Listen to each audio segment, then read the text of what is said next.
Siku ya leo, na kwa sasa mpenzi mtazamaji, ni ruhusu tu tufululize moja kwa moja hadi katika kaunti ya Nakuru. Tupatane naye mwandishi wetu Mike Chalo. Mike, iwapo unanipata, ukizungumza na wakazi kula wanasema nini kuhusiana na mustakabali wa taifa, hali ya gharama ya maisha na labda uchumi wa taifa?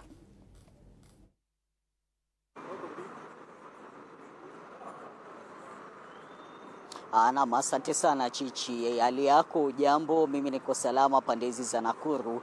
Asubuhi ya leo nitakuwa naungana na baadhi ya vijana ambao watakuwa wananiambia mustakabali wa uchumi hapa nchini ukoje, pengine sekta gani zimeweza kuathirika zaidi na ni kipi ambacho kinafaa kufanywa ili kuboresha uchumi zaidi, na vile pia waweze kuniambia pengine kama taifa tunafaa kufanya nini hasa wakati wa maandamano ili kuhakikisha kuwa maandamano ambayo tutakuwa tunayafanya yaweze kuzingatia kile ambacho kinaandamaniwa, bali sio fujo na mauaji ambayo yamekuwa yakishuhudiwa hasa katika maandamano ya amani. Nikianza na wewe, pengine uniambie maoni yako ni gani kuhusiana na mustakabali wa uchumi hapa nchini. Wewe kama kijana unahisi ni sekta gani ambazo zimeweza kuathirika? Asante sana. Kwa majina naitwa Mheshimiwa Timothy Mapinda. Mimi ni kijana na ni mkaazi wa kaunti ya Nakuru, mgombeaji wa kiti cha wakilishi wadi. Kwa kifupi tu ningeweza kueleza mustakabali wa uchumi ya taifa yetu ni kwamba uchumi wetu umezoroteka. Unajua, wakati unapotaka kujua kama uchumi umezoroteka ama unaendelea, unaangalia the response kutoka kwa wale wananchi wenyewe ambao ndio wanaendesha uchumi. Ukiangalia kwa sasa nikilinganisha kama maandamano ambayo yamefanyika siku mbili zimepita, utaona ya kwamba hiyo ni results ambazo zinakuonyesha wananchi wanafinyika na uchumi wa taifa letu la Kenya. Hapo katika maandamano ni kitu gani ambacho tunafaa kufanya kama taifa kuweza kuhakikisha maandamano ambayo yanapangwa kama yale, manake ilikuwa ni mgomo, baadaye tukashuhudia fujo na ghasia. Ni vipi ambao tunafaa kulinda biashara na Mkenya ambaye pia atakuwa na goma kwa amani? Asante sana. Swali hilo ni rahisi sana. Unajua, maandamano ni haki yetu ya kikatiba ambayo imewekwa katika ibaya ya 37. Inasema kwamba every Kenyan has a right peacefully and unharmed to picket, assemble, demonstrate and present petition to the public authorities. Kwa hivyo unakuta kwamba ni serikali iheshimu tu katiba na ifuate hiyo katiba, sababu ukiangalia wakati wa Kenya wanatokea kuandamana, serikali yenyewe ndio inaleta wale wauni ambao wanakuja kudisrupt ile maandamano. Iwapo serikali tambua katiba vile inasema na ifuate katiba, itakuwa ni rahisi sana na ni kipesi sana. Kwa hivyo ni haki yetu ya kikatiba.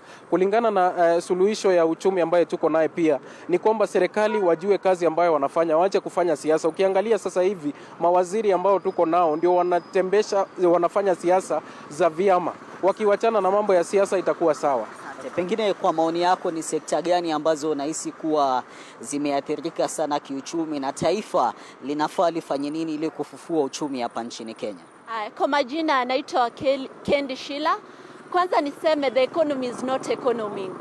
Mahali kumeathiriwa zaidi ni swala la fuel taxes, kuongezeka kwa cost of fuel, na pia tukiangalia masuala ya KPLC wameongeza ile value token imepungua. Pia tukiangalia finance bill sahizi utaona masuala mengi kama vile rent imeongezewa, itaongezeka muda unaposonga, na pia masuala mengi zaidi yameongezeka. Serikali ifanye nini?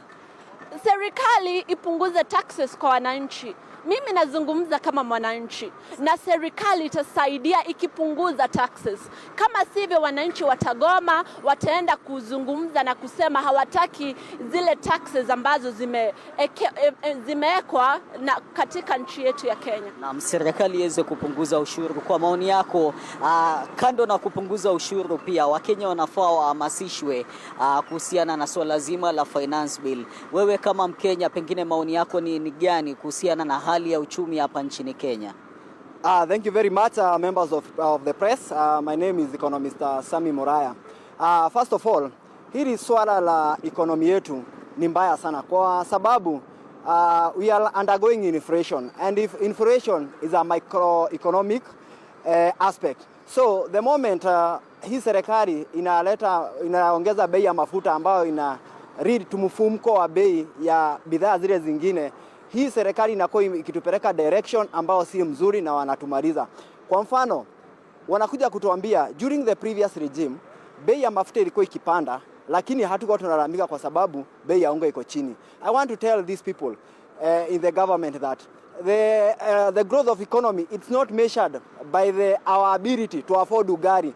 Ugari is measured, the growth of economy is measured using the aspects of qualitative and quantitative aspects, such as affordability of health and the growth of our GDP. So ambao tunaweza sema hii serikali, they are doing nothing and they need to just pack and go home, and we have another government that will deliver the will of the Kenyans. Asante sana Chichi. Ndio baadhi ya maoni ya vijana hapa katika kaunti ya Nakuru.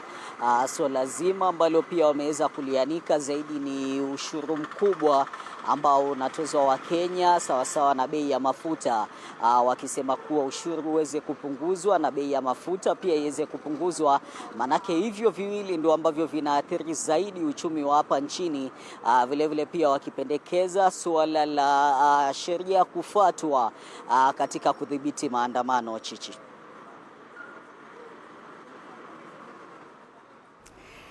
Na mkazi safi Mike Chalo kutoka kaunti ya Nakuru. Mpenzi mtazamaji, tunaangazia swala la mustakabali wa taifa.